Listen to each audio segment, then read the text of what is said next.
Hello students, good morning. आज मैं बहुत ही इंटरेस्टिंग टॉपिक जो कि स्कैटरिंग ऑफ लाइट है, इसके बारे में डिस्कस करने वाला हूँ। तो इस टॉपिक को ध्यान से समझना, ताकि स्कैटरिंग ऑफ लाइट समझने के बाद ही आगे की टॉपिक आपको अच्छे से समझ में आएगा। ठीक है। तो स्कैटरिंग ऑफ लाइट होता क्या है, उसको समझने के लिए इस डायग्राम को देखो।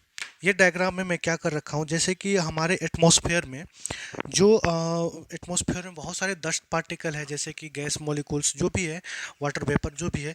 तो बहुत सारे ऐसे ऐसे स्मॉल पार्टिकल्स हैं। तो वो क्या करते हैं, जब सनलाइट हमारी इन पार्टिकल्स तक आते हैं, तो क्या करते हैं, ये पार्टिकल सबसे पहले क्या करते हैं, जो लाइट्स है उनको अपने अंदर एब्जॉर्ब कर लेता है। क्या करता है, वो जो डस्ट पार्टिकल है, डस्ट पार्टिकल जो है, वो क्या करते हैं, सनलाइट को सबसे पहले अपने अंदर एब्जॉर्ब कर लेते हैं। फिर एब्जॉर्ब करने के बाद वो क्या करते हैं, सारे लाइट्स को, मतलब ऑल डायरेक्शन में, सभी डायरेक्शन में क्या करते हैं, इमिट करते हैं। अब ये जो फिनोमिनन है, इसको हम लोग बोलते हैं स्कैटरिंग ऑफ लाइट। ठीक है। तो यहाँ पे कंडीशन क्या है कि जो डस्ट पार्टिकल जो है, जो होना चाहिए, वो smaller than wavelength of light. जो डस्ट पार्टिकल का जो साइज होना चाहिए, वेवलेंथ ऑफ लाइट से छोटी होनी चाहिए, तभी वो स्कैटर करता है। तो मैं यहाँ पे डेफिनेशन में वही चीज़ लिख रखा हूँ कि when sunlight enters the atmosphere of the earth, the atoms and molecules of different goes present in the atmosphere absorb this light। क्या करता है, वो जो अलग अलग पार्टिकल्स है, वो क्या करते हैं, लाइट को एब्जॉर्ब कर देते हैं। And this atom of molecule of the gases re emit the light in all direction. जो लाइट एब्जॉर्ब किया हुआ था, उसको फिर से वो एमिट कर देता है सभी डायरेक्शन में। दिस प्रोसेस को हम लोग क्या बोलते हैं, स्कैटरिंग ऑफ लाइट। ठीक है, समझ में आया। लेकिन ठीक है, आगे देखते हैं हम लोग।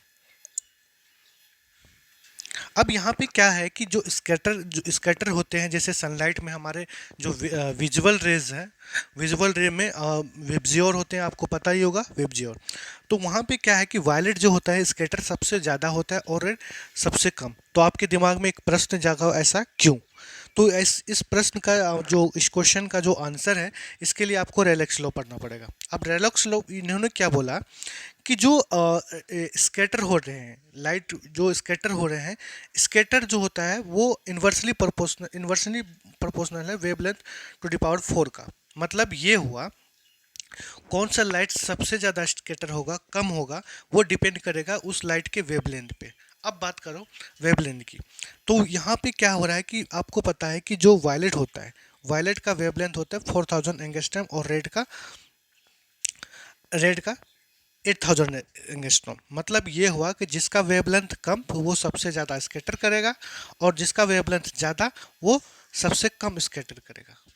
ठीक है। ठीक है।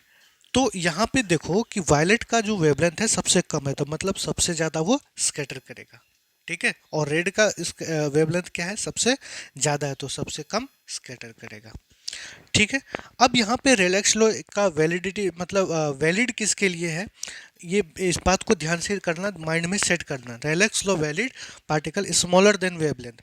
मतलब रिलैक्स लो उन्हीं पार्टिकल्स के लिए वैलिड है जिसका जो साइज है वेवलेंथ ऑफ लाइट से छोटी होनी चाहिए, कम होनी चाहिए, तभी वो वैलिड है।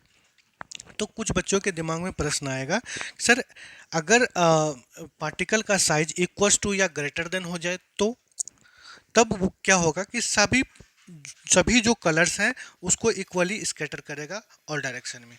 तो मतलब जाहिर सी बात है, हमें वाइट दिखाई पड़ने वाला है। तो यहाँ पे आपको समझ में आ गया होगा कि वायलेट क्यों सबसे ज़्यादा स्कैटर करता है, क्योंकि इसका वेवलेंथ जो है छोटी होती है, और ये सबसे ज़्यादा स्कैटर करते हैं। रेड क्यों स्कैटर ज़्यादा नहीं करता, तो इसका वेवलेंथ सबसे ज़्यादा होता है, स्कैटर ये सबसे कम होता है। इसका रेलेक्स लो क्या बोल रहा है, जो स्कैटर है वो इन्वर्सली प्रोपोर्शनल है वेवलेंथ टू द पावर 4 का।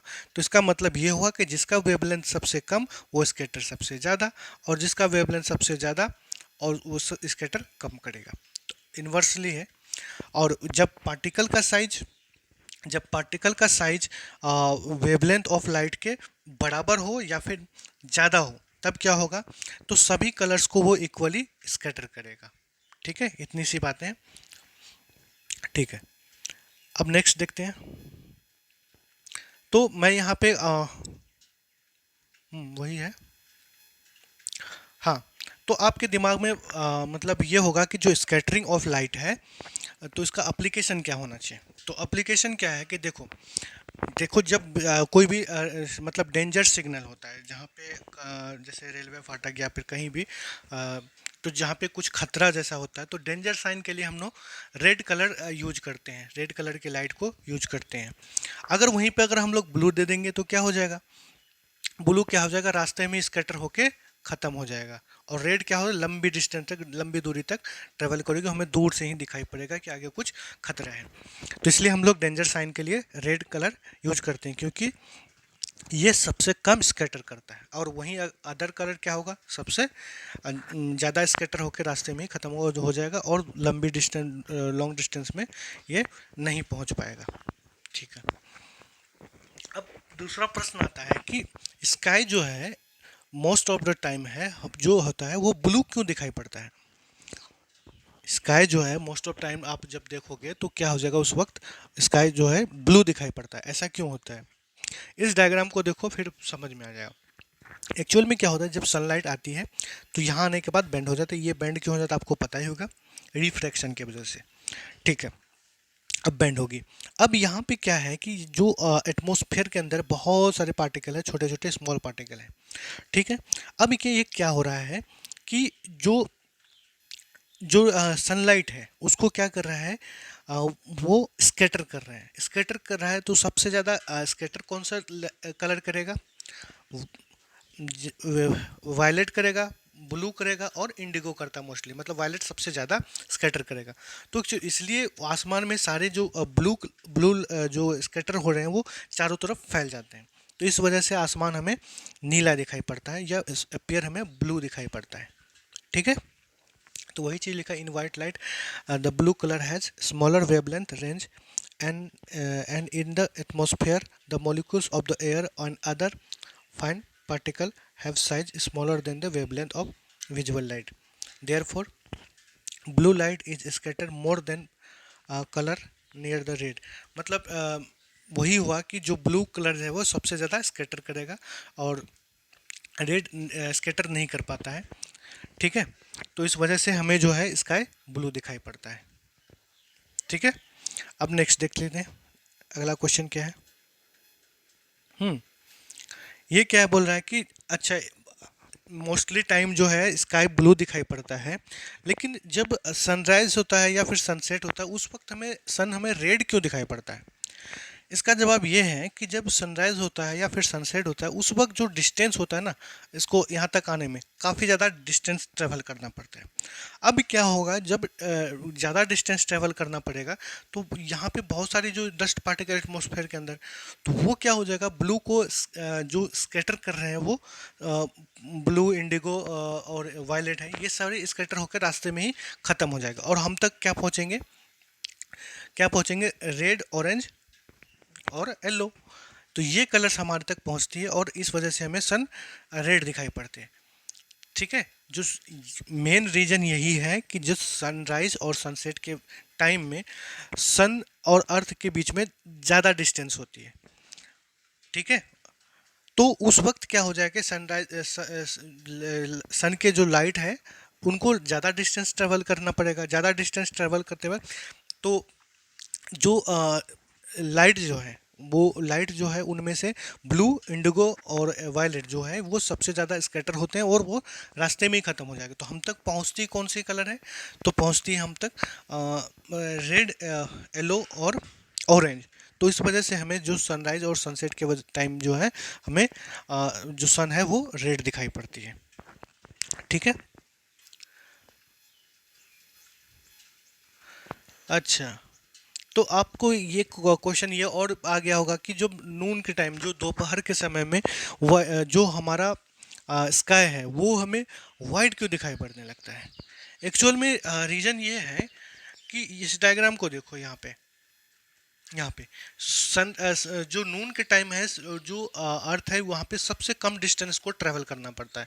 कम डिस्टेंस ट्रेवल करने की वजह से सारे कलर जो है इक्वली स्कैटर होता है। तो उनको मतलब जो हमें इक्वली स्कैटर होगा तो हमें वाइट दिखाई पड़ता है। तो आपके दिमाग में प्रश्न जाएगा, सर ये तो यहाँ भी इक्वली करना चाहिए था ना। तो ऐसा नहीं होता है, देखो मैं बता रहा हूँ। ये क्या आ गया,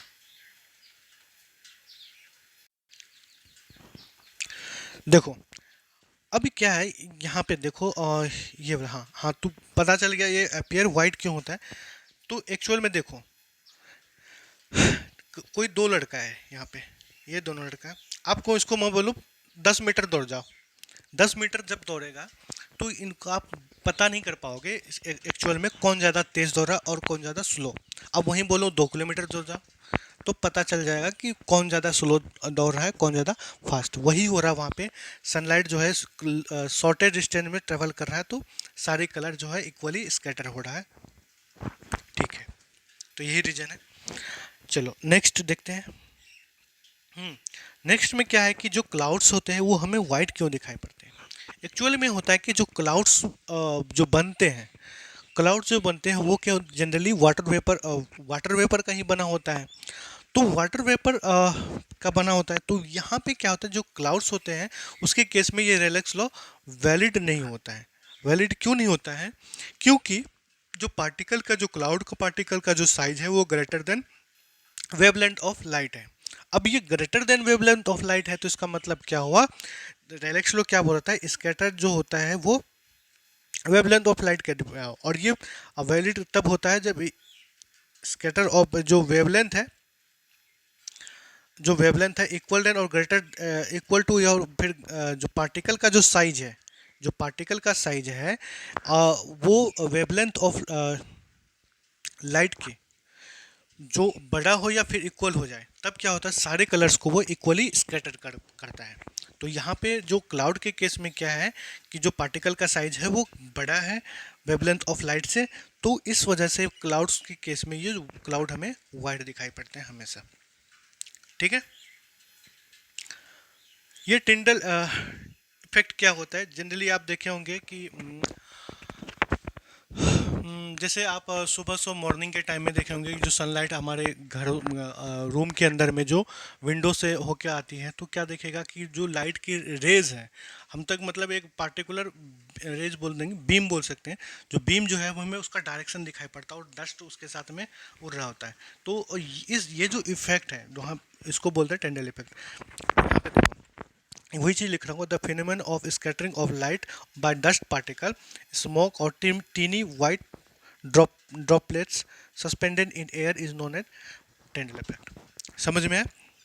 देखो जैसे आप वो बहुत ज़्यादा घने जंगल में जो क्या बोलते हैं अमेजन वाले जंगल में पहुंचे, तो वहाँ पेड़ इतने घने होते हैं जो वहाँ से सनलाइट जो आती है, और पेड़ के जो आसपास होते हैं छोटे छोटे स्मॉल ड्रॉपलेट्स होते हैं, तो वहाँ से भी दिखाई पड़ेगा कि जो सन को जो पार्टिकुलर बीम जो है उसका पार्टिकुलर डायरेक्शन आपको दिखाई पड़ेगा। तो ये जो इफेक्ट्स है इसको बोलते हैं टेंडल इफेक्ट। ठीक है, नेक्स्ट क्वेश्चन है। हाँ, यहाँ पे मैं कुछ क्वेश्चन आपसे पूछ रखा हूँ, तो इसका आंसर आप कमेंट में ज़रूर करना। पहला क्वेश्चन ये है, अगर आप मून पे चले जाओ, मून पे चले जाओ, मून पे जानते ही होंगे कि वहाँ पे एटमॉस्फेयर नहीं है, तो फिर क्या होगा कि मैं क्वेश्चन आपसे पूछ रहा हूँ कि मून से देखने पर ये जो आसमान है, ये जो स्काई है वो कैसा दिखाई पड़ेगा। फर्स्ट क्वेश्चन, ठीक है, फर्स्ट क्वेश्चन कैसा दिखाई पड़ेगा मून से आसमान को देखने पे, स्काई को देखने पे कैसा दिखाई पड़ेगा, पहला क्वेश्चन है। दूसरा क्वेश्चन आपसे पूछ रखा हूँ कि अगर कोई एस्ट्रोनॉट यहाँ पे है, ठीक है, ये सन का जो हमारा अर्थ का एटमॉस्फेयर है वो यहाँ है। अब वो उसको, वो जो एस्ट्रोनॉट है वहाँ से अर्थ को देखेगा तो उसको कैसा दिखाई पड़ेगा, और अगर आसमान की तरफ देखेगा तो उसको कैसा दिखाई पड़ेगा, और सन को दिखाई देखेगा तो उसको कैसा दिखाई पड़ेगा। तो ये क्वेश्चन है, ठीक है, ये इसका आंसर ज़रूर कमेंट करना। तो यहाँ चल के आपका ये जो लेसन है ख़त्म हो चुका है। एक बार इसका मैं जल्द से जल्द हो सके तो इसका मैं आपको डीपीपी दे दूंगा या फिर असाइनमेंट जो भी होता है, तो जल्द से जल्द मैं दे दूंगा। ठीक है, मे बी नेक्स्ट क्लास में। ठीक है, तो आप लोग अच्छे से पढ़ाई करो, दबा के पढ़ो। ठीक है, तो आंसर ज़रूर कमेंट करना आप लोग।